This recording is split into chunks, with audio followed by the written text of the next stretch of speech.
حضرت شیمہ تھی نا نبی پاک کی رضائی ہمشیرہ حضرت حلیمہ کی، تو ان کے سارا قبیلہ گرفتار ہو کے آیا تھا. وہ جب آئی ہیں نا نبی پاک کے پاس تو حضرت ابو ہریرہ سے کہنے لگی حضور کو جا کے بس کان میں کہہ دو کہ حلیمہ کی بیٹی آئی. حضرت ابو ہریرہ کہتے ہیں حضور اتنی تیزی سے اٹھے کہ نبی پاک کی چادر بھی منبر پہ رہ گئی. پھر حضور گھر لے گئے، فرمایا فاطمہ اور عائشہ کو بلاؤ، میری بہن آئی ہے. میرے محبوب کریم نے فرمایا تو اگر کہے گی نا تو میں تیرے لیے مدینے میں مکان بنا دوں گا، تو یہیں رہ جا. کہنے لگی نہیں محبوبہ واپس جانا. تو حضور سے کہنے لگی میرا سارا قبیلہ گرفتار ہے، اسے چھوڑ دیں. حضرت ابو ہریرہ کہتے ہیں ہر کام حضور نے مشورے سے کیا، پر جب بہن نے کہا نا چھوڑ دیں، اور میں کوئی مشورہ نہیں، جیسے تو کہے گی ویسے ہی ہو جائے گا، جیسے تو کہے گی ویسے ہی ہو جائے گا، جس طرح تو چاہے گی. کون اشک شوئی کرے گا، کون بات سنے گا، کون دکھ کسی کی. پگلی بی بی پاگل عورت، دیکھے کبھی پاگلوں کو کوئی وقت دیتا؟ وہ پاگلوں کے پاس بیٹھا، میں بڑا مصروف آدمی ہوں، مجھے تو سیاںا بندہ ملنے آئے تو میں کہتا مختصر بات کرنا. ایک پگلی بی بی آئی پاگل، حضرت انس کہتے ہیں آ کے کھڑی کہنے یا رسول اللہ مجھے کام ہے. پاگل عورت. نبی کریم صلی اللہ تعالیٰ علیہ وسلم نے کہا کیا کام ہے؟ تو اس کے محلے کے لوگ کھڑے ہو گئے، کہنے لگے حضور چھوڑیں گے تو دیوانی ہے، ایسی باتیں کرتی رہتی ہے. جناب انس بن مالک فرماتے ہیں حضور ناراض ہوئے، فرمایا تم سے بات کر رہی ہے کہ مجھ سے کر رہی ہے؟ کرنے دو باتیں. کیا بات ہے بتا؟ کہنے لگے حضور یہاں نہیں کرنی، میرے ساتھ آئے. نبی کریم اس کے پیچھے پیچھے چلنے لگے. جناب انس فرماتے ہیں کہ صحرا میں لے گئی، نبی پاک ریت پہ بیٹھ گئے، سامنے بیٹھ گئی. کہنے لگی حضور بچوں کو منع کریں، مجھے روڑے مارتے ہیں. فرمایا میں کہہ دوں گا، آپ نہیں کریں گے. حضور میرے گھر والے میری بات نہیں سنتے. فرمایا میں سمجھاؤں گا. یا رسول اللہ یہ پاگل کہہ کے چھیڑتے. حضور نے فرمایا کوئی نہیں کہے گا، میں منع کر دوں گا. حضرت انس کہتے ہیں دیر تک حضور کو ریت پہ حضور بیٹھے. یار یہ بھی سنت ہے میرے نبی، صرف کھانے کے درمیان میٹھا کھانا ہی سنت نہیں میرے بھائی، یہ بھی نبی پاک کی سنت ہے، یہ بھی رسول پاک کا طریقہ ہے. نبی کریم نے دیر تک وقت دیا، دیر تک. کبھی ہستی کبھی رو دیتی. حضرت انس کہتے ہیں میں نے یہ انداز بھی دیکھا، جب وہ ہستی تو حضور بھی ہستے. کبھی کو پاگل کے غم سن کے بھی رویا. لیکن ایسا کوئی محبوب کہیں ہوگا نہ کہیں ہے، بیٹھا ہے چٹائی پہ مگر عرش نشیں ہے. میرے محبوب نے کھول کے باتیں سنی، کھول کے اپنی مرضی سے. کہنے لگی محبوبہ میں تھک گئی ہوں، اب آپ جائیں. حضور میں تھک گئی ہوں، آپ جائیں. نبی کریم اٹھے اور اٹھ کے فرمایا کسی کا خیال نہ کرنا، جب تیرا دل کرے دوبارہ آ جا. یار یہ حسن ہے، یہ وقار ہے کہ تو اشک شوئی کس طرح. میں نا ابھی انتظار کر رہا ہوں، میں ابھی انتظار کر رہا ہوں کہ ایم این اے آئے گا تو اس غریب کی مدد کرے گا. میں ابھی انتظار کر رہا ہوں کہ ایم پی آئے گا تو اس کی مدد کرے گا. میں ابھی انتظار کر رہا ہوں کہ بہت بڑا سیٹھ آئے گا تو مدد کرے گا. جب محلے کا اور گاؤں کا چودھری کسی غریب پہ ظلم کر رہا ہوتا ہے تو میں اپنے بچے کو کہہ رہا ہوتا تو نہ اس لڑائی میں جانا، ہمیں کیا لگے. تو کون پھر اس کا ہاتھ، ظلم پھر ختم کیسے ہوگا؟ پھر کیا طریقہ ہے ظلم ختم کرنے کا؟ جب کچھ ظالم کو ظالم کہنے کوئی تیار نہ ہو. وہ زمانہ جب نبی کریم صلی اللہ تعالی وسلم مکہ شریف میں اعلان نبوت فرمایا تھا تو سارا مکہ مخالف ہو گیا، سارا مکہ. ایک وقت عروج کا ہوتا ہے، ایک وقت ایسا ہوتا ہے جب غربت ہوتی ہے، ابتدا ہوتی. اسلام پر غربت کا زمانہ. قبیلہ بنو آراش کا ایک شخص مکے آیا. وہ کہتا ہے میں چھوٹا سا تاجر تھا. میری باتوں کی سمجھ تو آ رہی ہے نا آپ حضرات؟ جو نہیں بول رہے انہیں بھی آ رہی ہے. اللہ تعالیٰ آپ کو جزا دے. بس ایک دو بات اور عرض کرنی ہے آپ حضرات. حضرت طارق بن عبداللہ رضی اللہ تعالیٰ عنہ اس کے راوی ہیں، فرماتے ہیں وہ بنو آراش کا رہنے والا شخص آیا. وہ کہتا ہے میں چھوٹا سا تاجر تھا، بیوپاری تھا. میں گاؤں سے جانور اونٹ گھوڑے خریدا کرتا، مکے میں لا کے بیچتا، مدینے میں لے جا کے بیچتا، طائف میں. میں ایک دفعہ نا بڑے سرخ رنگ کے خوبصورت 2 اونٹ مکے لایا. میں مکے کے لوگوں کو زیادہ نہیں جانتا تھا، منڈی میں جو لوگ آتے جاتے تھے انہیں جانتا تھا، مال بیچ کے چلا جاتا تھا. آج میں مکے میں داخل ہوا تو ابو جہل مجھے کہنے لگا یہاں ایک شخص نے دعویٰ نبوت کیا، اس کے قریب نہ جانا. میں نے کہا ٹھیک ہے نہیں جاؤں گا. میں نے اونٹ دکھائے تو ابو جہل کو پسند آ گئے، سودا ہو گیا، اونٹ خرید لیے. وہ شخص کہتا ہے کہ اونٹ خرید کے نا تو کہنے لگا فلاں محلے کی فلاں گلی کے فلاں کونے میں میرا گھر ہے، کل آ کے پیسے لے جانا۔ کہتے میں اگلے دن پیسے لینے گیا تو کہنے لگا آج نہیں میرے پاس، کل آنا۔ میں اگلے دن پھر گیا پیسے، کہنے لگا نہیں کل آنا۔ ہوٹل ہوتے نہیں تھے، مکے میں میرا رشتہ دار کوئی نہیں تھا، میں فٹ پاتھ پہ سوتا، جو چند کھجوریں اور سرکہ میرے پاس تھا وہ پہلے دن ہی ختم ہو گیا۔ انویسٹمنٹ بھی ساری وہیں لگی ہوئی تھی، گھر میں بچے بچیاں انتظار کر رہے تھے، میں بڑا مجبور ہوا، تھک گیا۔ تیسرے دن میں گیا تو میں نے کہا پیسے، کہنے لگا کل آنا۔ میں نے ذرا دبا کے بات کی، میں نے کہا یار میری کوئی پھپھو تو رہتی نہیں مکہ مکرمہ میں، غریب آدمی ہوں، میرے پیسے دے میں جاؤں۔ جب دبا کے بات کی تو کہنے لگا جا دوڑ جا، جہاں سے ملتے ہیں لے لے، بھاگ جا۔ یہ تاجر جب ڈوبتے ہیں نا تو معاذ اللہ تعالیٰ کچھ تو ایسے ہوتے ہیں جو خودکشی کر کے مر جاتے ہیں، اس لیے کہ بڑے لوگ ان کے ساتھ وابستہ ہوتے ہیں۔ جب کسی کی اصل راہ سے ڈوب جائے کہتے ہیں میں کانپنے لگا۔ میں نے پوچھا لوگوں سے کہ تمہارے چودھری سردار بڑے کہاں بیٹھتے ہیں؟ تو کہا وہ جو حرم مکہ کے ساتھ ٹولیاں بنا کے بیٹھے ہیں نا، وہ سارے ہمارے سردار ہی ہیں۔ کہتے ہیں میں وہاں گیا، ابو سفیان تھے، ابو لہب تھا، عتبہ، طیبہ، شیبہ، ابو المختری، اخنس بن شریک، سب بیٹھے۔ میں نے جا کے کہا یارو میں بنو عراش کا رہنے والا ہوں، چھوٹا سا تاجر ہوں، 2 اونٹ یہاں لا کے بیچ بیٹھا ہوں تو ایک شخص نے خریدے ہیں، وہ پیسے نہیں دیتا۔ کہتے ہیں عتبہ بولا یا ابو سفیان بولا کہ کون ہے جو تیرے پیسے کھا گیا؟ طاقت ہے کسی کی نام لے؟ تو کہتے ہیں میں نے کہا اس کا نام ابو جہل ہے۔ جب میں نے یہ کہا نا کہنے لگے اوہو وہ تو پیسے نہیں ملتے تیرے، تو بڑا گنڈا ہے، تو بہت بڑے بدماش کے پاس ہونا چاہیے، وہ تو نہیں پیسے ملنے لگے، کبھی نہیں ملتے۔ فرماتے اب میں کانپا، اب تو میری امیدیں ٹوٹنے لگے، اب میرے آنسو چھلکنے لگے۔ تو ایک شخص نے نا مذاق کیا، ادھر دیکھیے گا میری طرف، مذاق کیا۔ کہتے ہیں سامنے نا خانہ کعبہ کی دیوار کے ساتھ ٹیک لگا کے رسول پاک تشریف فرما تھے، نبی کریم بیٹھے ہوئے تھے، نبی کریم۔ تو ایک بندے نے معاذ اللہ ثم معاذ اللہ نقل کفر نہ باشد، اس نے نا مذاق کیا، کہنے لگا وہ جو بندہ بیٹھا ہے وہ تیرا مسئلہ حل کر سکتا ہے۔ کہتے ہیں اس نے مذاق کیا، باقی ہنسنے لگے۔ مجھے سمجھ نہ آئی کہ بھیجتے بھی ہیں اور مذاق بھی اڑاتے ہیں، لیکن ڈوبتے کو تنکے کا سہارا میں حضور علیہ السلام کے قریب پہنچا۔ نبی کریم کچھ وظیفہ پڑھ رہے تھے۔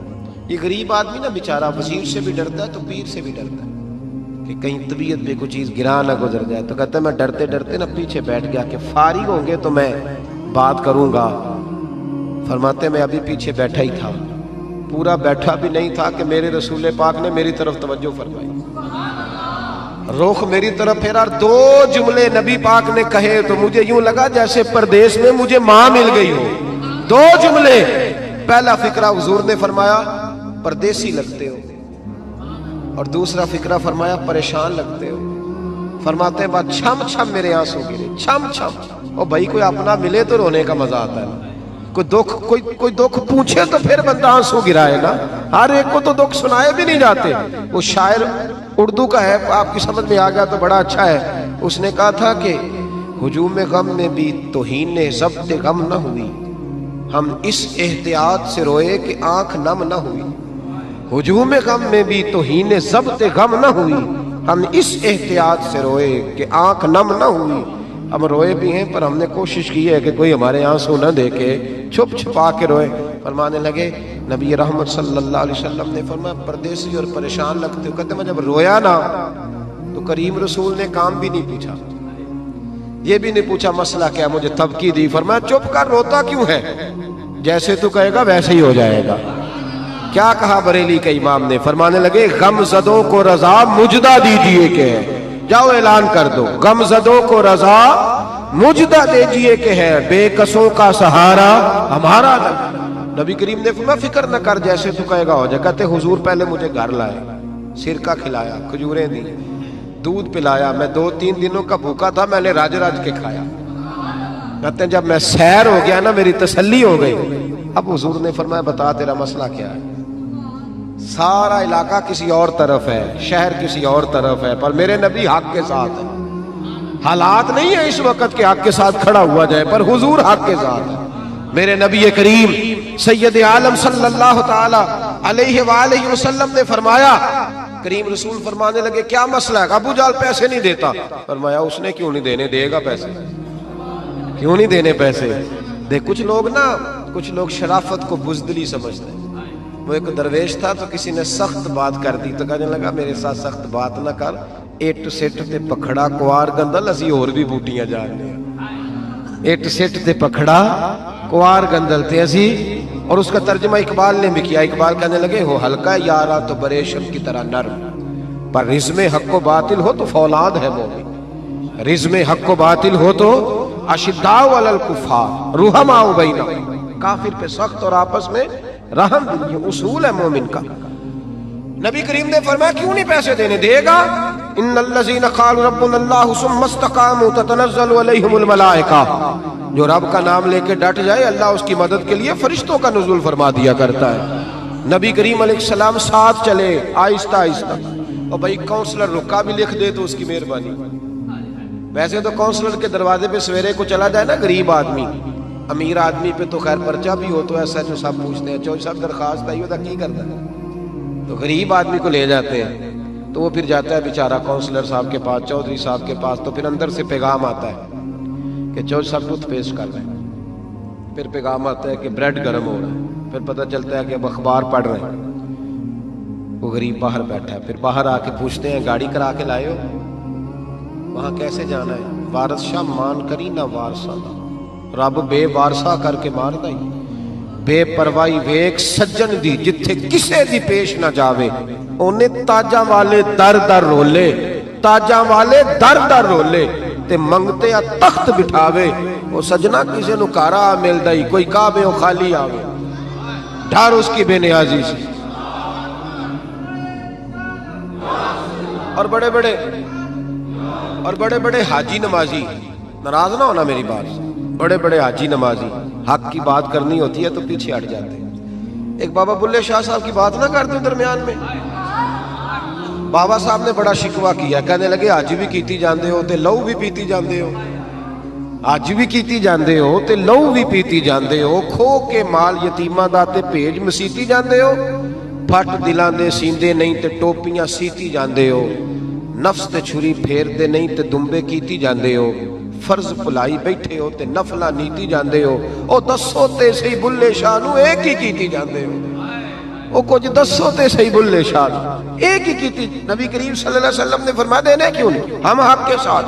حضور ساتھ چلے تو وہ شخص کہتے ہیں جب گلی میں حضور جا رہے تھے نا تو میرے دل میں خیال آ رہا تھا کہ وہ تو بڑا بدماش ہے اور حضور تو بولتے بھی دھیما دھیما ہے, وہ تو بڑا گنڈا ہے, اور میں 100 باتیں کرتا تو حضور ایک جواب دیتے, نیچی نظروں کی شرم و حیا پر درود, اونچی بھینی کی رفعت پہ لاکھوں سلام.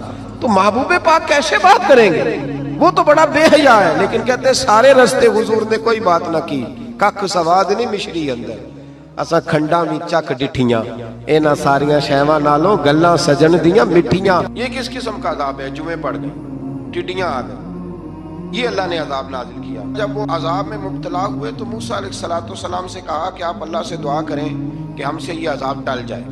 اگر ایسا ہوا تو ہم ایمان لے آئیں گے, بنی اسرائیل کو بھی آزاد کر دیں گے. لیکن موسیٰ علیہ السلام کی دعا کے نتیجے میں جب عذاب ٹل جانے کے بعد فرعونی پھر اپنے وعدے سے پھر گئے. بنو قریظہ والوں نے بھی کئی دفعہ حضور سے وعدے کیے پر اپنے وعدوں پر قائم. ایک بات آپ سے یہاں روک کے عرض کر دوں, ہم بھی کئی دفعہ کہتے ہیں ذرا بریک کبھی گاڑی کی نہیں نہ لگتی تو ہم ارادہ کرتے ہیں کہ آج سے ہی نماز شروع کر دینی. ذرا طبیعت زیادہ لیل ہوتی ہے تو ارادہ کرتے ہیں نا کہ بھائی آج کے بعد ہم نے نیک, پھر کیا ہوتا ہے شفا ہو گئی تو چھٹی ہو گئی. یہ طریقہ درست نہیں, یہ تو کفار کا طریقہ بیان کیا نا قرآن پاک نے. یہاں فرمایا جب اللہ تبارک و تعالیٰ نے انہیں نجات دے دی تو اپنے وعدے سے مکر گئے, تو پھر اللہ تبارک و تعالیٰ نے بنی اسرائیل کو سمندر پار کر کے ایسی قوم کے پاس پہنچا دیا جو بتوں کی پرستش کرتی تھی. وہ تو بچ گئے لیکن فرعونی سارے دریا کے اندر غرق ہو گئے. حضرت موسیٰ علیہ السلام سے کہنے لگے کہ ہمارے لیے بھی یہ خدا بنا دیجئے. حضرت موسیٰ علیہ السلام نے فرمایا بت پرستی کرنے والے جاہل ہیں. یہ بت پرست قوم کے پاس جب گئے نا بنی اسرائیل والے, بت پوچھتے ہوئے دیکھا تو کہنے لگے ہمارے لیے بھی سامنے بنا کے رکھ دو. فرمایا یہ تو جاہل ہے, تم انہیں دیکھ کے اثر قبول کر رہے ہو اور اپنی جاہلیت کے باعث یہ ہلاک ہونے والے بھی ہیں. پھر اللہ تعالیٰ نے بنی اسرائیل پر اپنی نعمتوں کا ذکر فرمایا اور موسیٰ علیہ السلام نے اپنی قوم میں ہارون علیہ السلام کو اپنا جانشین فرمایا اور کوہ طور پر تشریف لے گئے۔ اللہ نے فرمایا وہاں آ جائے، میں آپ کو تورات عطا کرتا ہوں۔ 40 دن کا یہ عرصہ تھا۔ موسیٰ علیہ السلام نے وہاں پہ جا کے، وہ سارا واقعہ بھی انہی آیات میں ہے کہ حضرت موسیٰ نے عرض کیا تھا کہ رب ارنی، یا اللہ میں تجھے دیکھنا چاہتا ہوں، تو فرمایا لن ترانی، تو نہیں دیکھ سکتا۔ وہ بھی یہاں اللہ نے ذکر فرمایا۔ پھر اللہ تعالیٰ نے اپنی ایک تجلی جب کوہ طور پہ ڈالی تو حضرت موسیٰ علیہ السلام تاب نہ لا سکے اور بے ہوش ہو گئے اور پہاڑ بھی ریزہ ریزہ ہو گیا۔ اس کا ذکر بھی اللہ نے انہی آیات میں فرمایا۔ آیت نمبر 144 سے 155 تک حضرت موسیٰ علیہ السلام کو رسالت عطا کرنے، کلیم اللہ کا منصب عطا کرنے، تورات عطا کرنے کا ذکر ہے۔ آگے چل کے بتایا کہ جو متکبر لوگ ہیں نا، وہ آیات الہیہ سے منہ پھیرتے ہیں، اور جو لوگ اللہ کی آیات اور قیامت کو جھٹلاتے ہیں، ان کے اعمال باطل ہیں۔ پھر موسیٰ علیہ السلام کے کوہ طور پر قیام کے عرصے میں بنی اسرائیل کے زیورات سے بچڑا بنا کر اسے معبود بنانے کا ذکر ہے۔ ان میں ایک جادوگر تھا سامری، سنا ہے سلالہ میں اس کی قبر ہے۔ حضرت موسیٰ کوہ طور پہ چلے گئے تو اس نے پیچھے سے نا سونے کا ایک بچڑا بنا لیا، اس میں سونے کی تاریں اس کے منہ میں لگائیں، ہوا چلتی تھی تو بجتی تھی۔ اتنے کمزور عقیدے کی یہ قوم تھی کہ انہوں نے فٹافٹ ماننا شروع کر لیا، فٹافٹ ماننا، کہنے لگے یہ ٹھیک ہے۔ چنانچہ موسیٰ علیہ السلام جب واپس آئے تو قوم پر غصے اور افسوس کا اظہار فرمایا اور کہا میرے پیچھے تم نے ایسا برا کام کیا۔ انہوں نے تورات کی تختیاں بھی زمین پہ ڈالیں اور اپنے بھائی ہارون علیہ السلام کا سر پکڑ کے اس سے جواب طلبی کی۔ انہوں نے کہا اے میرے ماں جائے، بڑے خوبصورت لفظ ہے قرآن پاک، اے میرے ماں جائے، اے میرے بھائی، قوم نے مجھے بے بس کر دیا اور قریب تھا کہ یہ مجھے قتل بھی کر دیتے۔ اب آپ مجھ پر سختی کر کے دشمنوں کو ہنسنے کا موقع نہ دیں، کبھی بھی دشمنوں کو اپنے اوپر ہنسنے کا موقع نہ دینا چاہیے۔ پھر آیت نمبر 151 میں موسیٰ علیہ السلام کی دعا اور کلمات استغفار کا ذکر ہے۔ آگے چل کے بتایا کہ غصہ ٹھنڈا ہونے پر موسیٰ علیہ السلام نے تورات کی تختیوں کو اٹھایا، جن کی تحریر میں اللہ سے ڈرنے والوں کے لیے ہدایت اور رحمت کی بشارت تھی۔ آیت نمبر 156 سے لے کر 158 تک میں موسیٰ علیہ السلام کی دعا کا ذکر ہے، جس میں انہوں نے اپنی قوم کے لیے اللہ تعالیٰ سے دنیا اور آخرت کی بھلائی مانگی۔ اللہ تعالیٰ نے فرمایا یہ کامل نعمت میں ان لوگوں کو عطا کروں گا جو ایمان کے ساتھ تقویٰ بھی اختیار کریں گے، یہ انہیں ملے گی نعمت، اور پھر وہ زکوٰۃ دیں گے اور اس عظیم رسول یعنی نبی کریم صلی اللہ تعالیٰ علیہ وآلہ وسلم کی وہ پیروی کریں گے۔ یہ آیت نمبر 158 ہے، یہ سورہ اعراف کی، چونکہ حضور علیہ السلام کی بڑی عظمتوں کا اللہ کریم نے یہاں ذکر ارشاد فرمایا ہے، اور ایک تفصیل ہے نبی کریم صلی اللہ تعالیٰ علیہ وسلم کی سیرت مبارکہ کی۔ اللہ تبارک و تعالیٰ کبھی توفیق دے، اللہ تعالیٰ کبھی ہمت دے تو ان آیات پر غور کریں تو وہ نعتیں جو قرآن نے بیان کی ہیں حضور کی، وہ بھی بڑی شاندار ہیں۔ قرآن مجید میں اللہ کریم نے فرمایا جو لوگ پیروی کریں گے اس رسول کی جو بغیر پڑھے ہوئے دنیا میں آئے، دنیا میں آ کے کسی سے پڑھا، بے پڑھے رسول کی جو پیروی کریں گے۔ کون سے رسول؟ الذی یجدونہ مکتوبا عندہم فی التوراۃ والانجیل، فرمایا یہ وہ رسول ہے جن کو لکھا ہوا تورات میں بھی پائیں گے اور انجیل میں بھی پائیں گے ان کی شان۔ وہ نبی کیا کریں گے؟ یأمرہم بالمعروف وینہاہم عن المنکر، وہ انہیں نیکی کا حکم کرتا ہے اور برائی سے منع فرماتا ہے۔ وَيُحِلُّ لَهُمُ الطَّيِّبَاتِ، اور نبی پاک ان پر حلال چیزوں کو، پاک چیزوں کو حلال کرتے ہیں اور گندی چیزوں کو ان پر حرام کرتے ہیں۔ حلال حرام کا اختیار اللہ نے رسول پاک کو بھی عطا فرمایا ہے، حضور کو بھی اللہ نے اختیار دیا۔ اسی لیے تو حضور کسی کو کہہ دیتے تھے چل تو نہ 5 نہ پڑھنا تو 2 ہی پڑھ لینا، یہ بھی حضور نے فرمایا۔ ایک بندے نے روزہ توڑ دیا تو فرمایا کھجوریں مجھ سے لے جا اور گھر جا کے کھا لے، روزہ بھی تو نہیں توڑا ہے تو مجھ سے لے جا، گھر جا کے کھا، تیرا کفارہ ادا ہو جائے۔ نبی پاک صلی اللہ علیہ وسلم نے بڑی ساری جگہوں پہ اس اختیار کو، تو قرآن مجید نے کہا وَيُحِلُّ لَهُمُ الطَّيِّبَاتِ، پاک جتنی چیزیں پاک تھی وہ میرے نبی نے تم پر حلال کر دی۔ وَيُحَرِّمُ عَلَيْهِمُ الْخَبَائِثِ، اور جو گندی چیزیں تھیں، ناپاک تھیں، وہ نبی پاک نے تم پر حرام کی ہیں، جو پہلے ہی ٹھیک نہیں تھی وہ حضور نے حرام فرمائی۔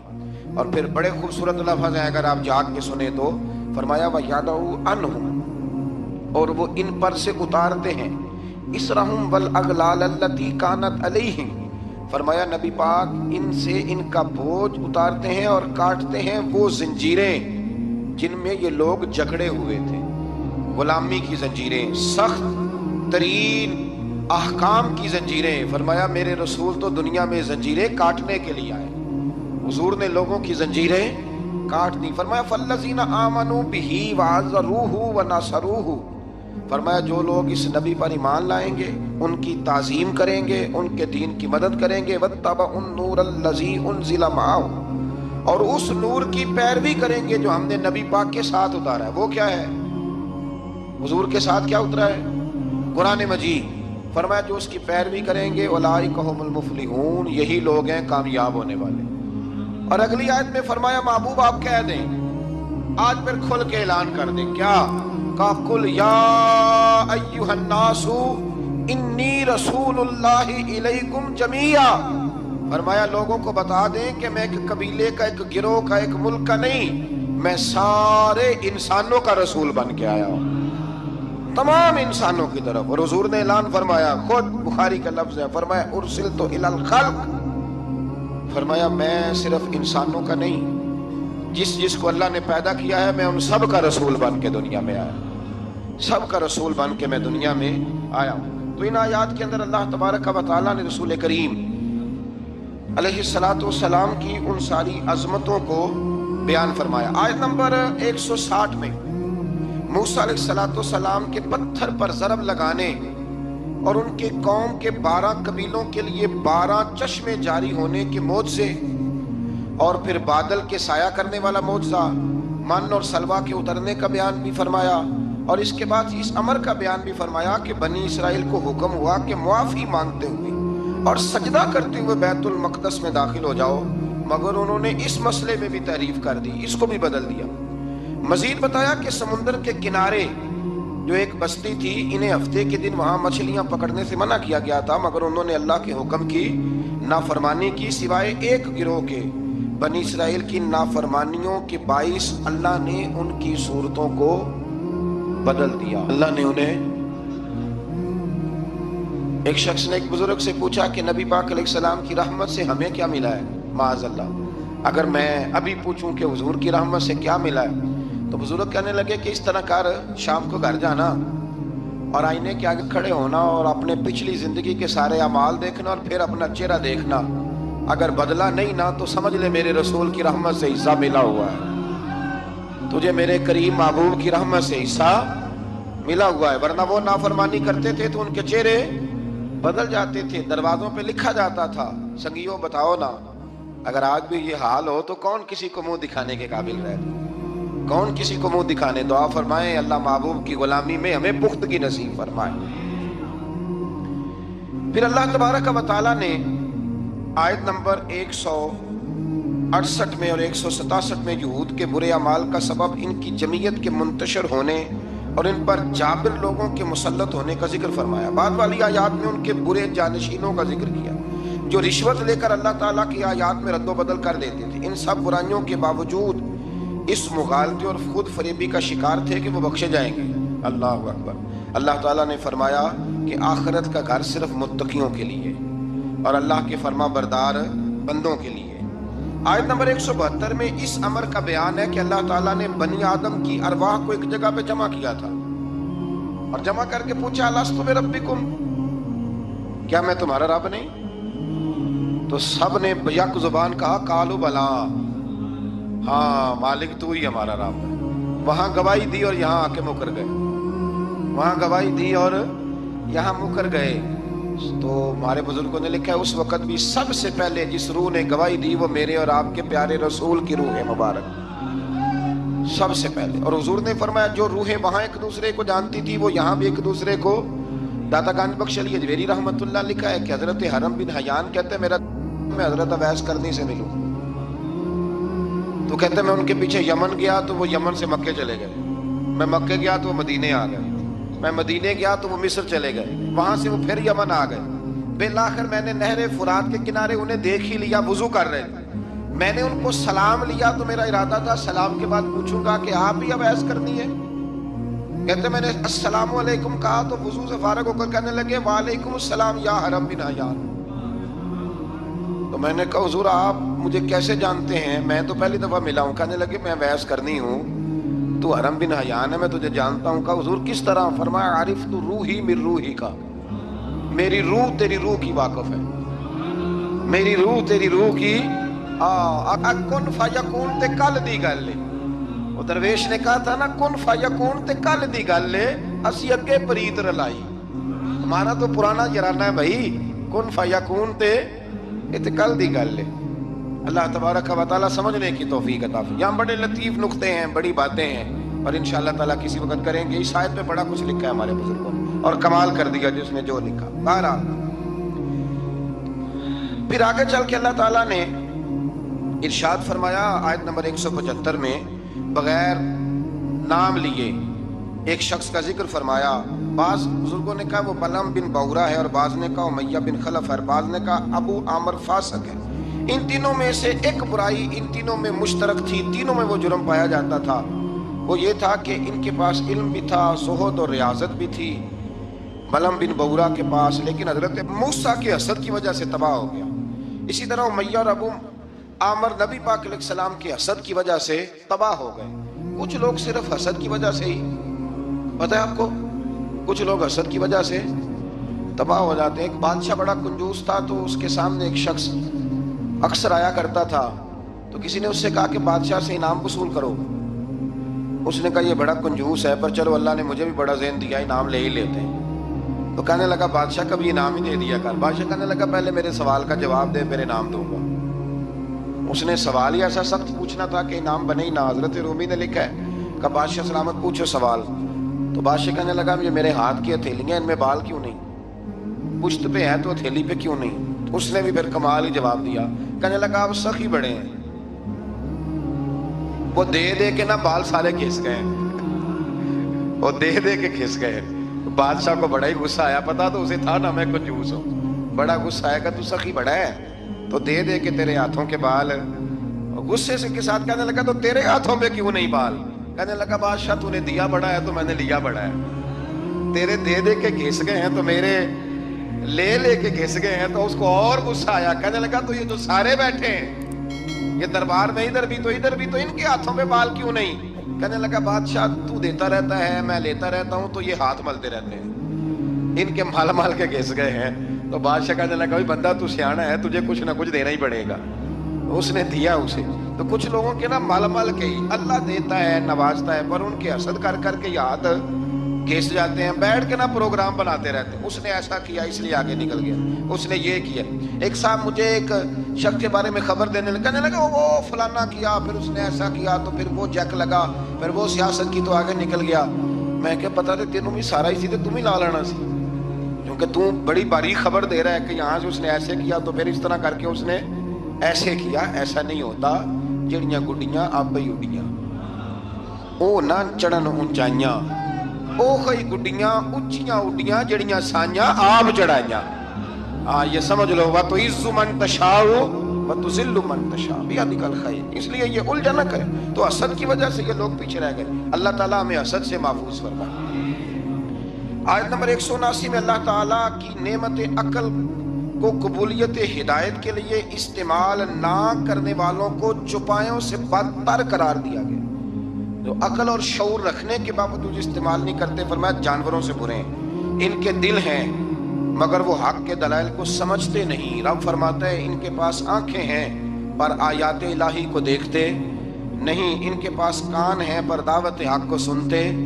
آیت نمبر 180 میں اللہ تعالیٰ کی اسماء حسنہ کے ساتھ پکارنے کا ذکر ہے کہ رب کو پیارے پیارے ناموں کے ساتھ پکارا کرو۔ رحمان کہہ کے پکارو، رحیم کہہ کے پکارو، ستار اور غفار کہہ کے پکارو۔ اللہ اکبر۔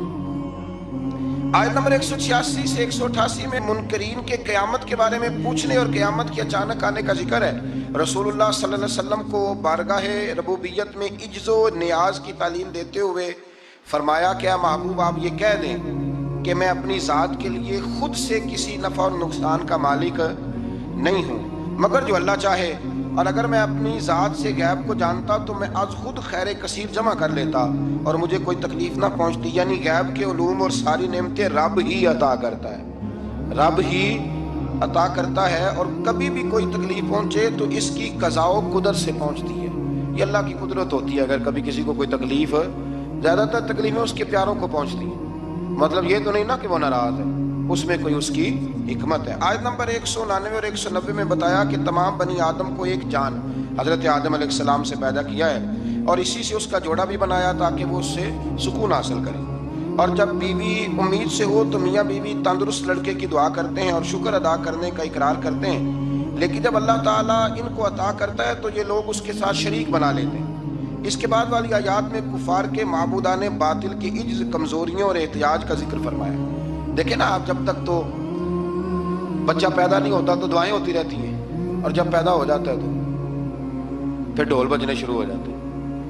کئی دفعہ دل کرتا ہے پوچھنے کو کہ یار یہ تمہیں اللہ تعالیٰ نے دیا ہے نا، تو چاہیے تو یہ تھا کہ بچہ پیدا ہوتے ہی سجدے میں گر جاتے ہیں۔ اگرچہ یہ طریقہ کفار کا بیان کیا یہاں، لیکن مسلمانوں کی تعلیم کے لیے بیان ہو رہا ہے۔ اکثر بھائی میں نے 6 من مٹھائی بانٹ ڈالی، اتنا میں نے کیا، تو بھائی نفل کتنے پڑے، اس پر کوئی توجہ نہیں ہے۔ اسی طرح کا ہمارا معاملہ یہ ہے کہ جب تک تو کوئی بندہ بیمار رہتا ہے تو دعائیں چلتی رہتی ہیں، اور تندرست ہو کے آ جائے تو اب وہ بھول جاتا ہے۔ اللہ تبارک و تعالی ہمیں ہر حال میں اپنی یاد کی توفیق عطا فرمائے۔ آیت نمبر 194 میں مشرکوں کے معبودان باطلہ کے بارے میں بتایا کہ وہ تمہاری ہی طرح مخلوق ہیں جن کو تم پوجتے ہو، اور آنکھ، کان، ہاتھ اور پاؤں کی نعمت سے بھی محروم ہے، یعنی وہ خود ہی عاجز اور بے بس ہیں، کسی کو نفع یا نقصان پہنچانے پہ قادر نہیں ہیں۔ یہ چیزیں اللہ تعالیٰ کے اختیار میں۔ آیت نمبر 199 میں اخلاق حسنہ کی جامع ترین تعریف اللہ تعالیٰ نے سرکار دو عالم صلی اللہ علیہ وسلم سے فرمایا، جو قصوروار معذرت طلب کرتے ہوئے آپ کے پاس آئے اسے معاف کر دیجیے۔ محبوب جو معافی مانگے اسے معاف کر دیجیے، اچھی باتوں اور نیک کاموں کو حکم دیجیے، اور ناسمجھ لوگوں سے الجھنے کی بجائے رخ انور پھیر لیجیے۔ اور اگر شیطان وسوسہ اندوزی کرے تو اعوذ باللہ پڑھیے، اللہ کے ذکر سے شیطان کے شر سے پناہ حاصل ہو جائے گی، یعنی جھگڑا نہیں کرنا، اعوذ باللہ پڑھ لیں، خود بخود شیطان بھاگ جائے گا۔ سورہ اعراف کے آخر میں آیت نمبر 204 میں اللہ نے فرمایا، جب قرآن پڑھا جائے تو غور سے سنو اور خاموش رہو تاکہ تم پر رحم کیا جائے۔ اللہ تبارک و تعالیٰ توفیق عطا کرے۔ آگے سورہ انفال شروع ہو جاتی ہے اسی پارے کے آخر میں۔ یہ سورہ انفال جو ہے یہ مدنی سورت ہے، اور عربی زبان میں انفال کہتے ہیں مال غنیمت کو۔ تو اس میں چونکہ مال غنیمت کا بیان ہے، اور اس کے ساتھ ساتھ اللہ تبارک و تعالیٰ نے اس میں جنگ بدر کے احوال کو، واقعات کو بڑی تفصیل سے بیان کیا۔ اس کی آیت نمبر 2 سے کامل مومنوں کی صفات بیان کی گئی ہیں۔ اس میں اللہ تعالیٰ نے فرمایا کہ جو کامل مومن ہیں وہ اللہ تعالیٰ سے ڈرتے ہیں، آیات الہی سن کر ان کے ایمان کو تقویت ملتی ہے۔ وَإِذَا تُلِيَتْ عَلَيْهِمْ آیاتُهُ زَادَتْهُمْ ایمانا، جب اللہ کی آیتیں پڑھی جاتی ہیں تو ان کے ایمان بڑھتا ہے، یعنی ان کے ایمان میں پختگی آ جاتی ہے۔ فرمایا وہ اپنے رب پر بھروسہ بھی کرتے ہیں، نماز بھی قائم کرتے ہیں، زکوٰۃ بھی ادا کرتے ہیں۔ فرمایا یہ ہیں جو سچے پکے مومن ہیں۔ پہلے فرمایا کہ اللہ سے ڈرتے ہیں، پھر فرمایا جب قرآن پڑھا جائے تو ایمان مضبوط ہوتا ہے، پھر فرمایا اپنے رب پہ بھروسہ کرتے ہیں، پھر فرمایا نماز قائم کرتے ہیں، پھر فرمایا زکوٰۃ۔ یہ کون ہے؟ یہ پکے مومن۔ آیت نمبر 5 میں فرمایا کچھ لوگ جہاد کے لیے دل و جان سے آمادہ نہ تھے، اندر سے پروگرام نہیں تھا، اور مجاہدین کی خواہش یہ تھی کہ ابو جہل کی قیادت میں مشرکین مکہ کے مسلح اور منظم لشکر کی بجائے ابو سفیان کا وہ جو تجارتی قافلہ ہے اس سے ٹکراؤ ہو جائے۔ اللہ تعالیٰ نے مشرکین مکہ سے تصادم کو مقدر فرمایا تاکہ حق کی حقانیت اور غلبہ ثابت ہو جائے۔ اگرچہ کچھ لوگوں کا ارادہ یہی تھا کہ جنگ بدر میں ابو جہل کے لشکر سے ٹکرانا، آپ کو پتہ ہے نا کہ ابو سفیان قافلہ لے کے آ رہا تھا، اس کے لیے مسلمان نکلے تھے، وہ تو بچ کے نکل گیا، پھر ابو جہل 1000 کا لشکر لے کے آ گیا۔ تو اللہ فرماتے ہیں کہ اللہ نے اس لیے تمہارا ان سے مقابلہ کرایا تاکہ اللہ حق کو واضح کر دے۔ آیت نمبر 9 سے لے کر 24 تک بتایا گیا ہے کہ اللہ تعالیٰ نے بدر میں مجاہدین کے اطمینان قلب کے لیے اور فتح کی بشارت کے طور پر فرشتے نصرت کے لیے بھیجے۔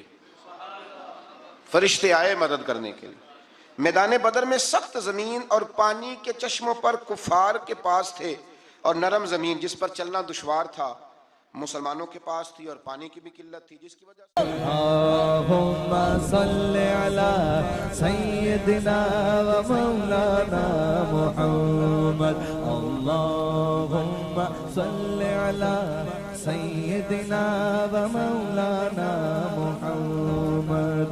اللہ کے شیر حیدر کرار پر درود، اللہ کے شیر حیدر کرار پر درود، اللہ کے شیر حیدر کرار پر درود، حضرت حسن حسین کے کردار پر درود، اللہم صلی علی سیدنا و مولانا محمد وعلی سیدنا علی و سیدتنا فاطمہ و سیدتنا زینب و سیدنا حسن و سیدنا حسین وعلی آلہ و صحبہ و بارک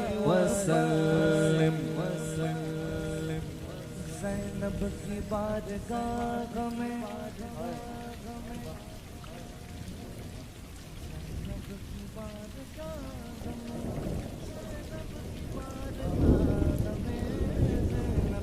بارگاہ میں سلام نیاز ہے، زینب کی بارگاہ میں سلام نیاز ہے، جو مرتضیٰ کی لاڈلی زہرا کا ناز ہے، اللہم صلی علی سیدنا و مولانا محمد وعلی سیدنا علی و سیدتنا فاطمہ و سیدتنا زینب و سیدنا حسن و سیدنا حسین۔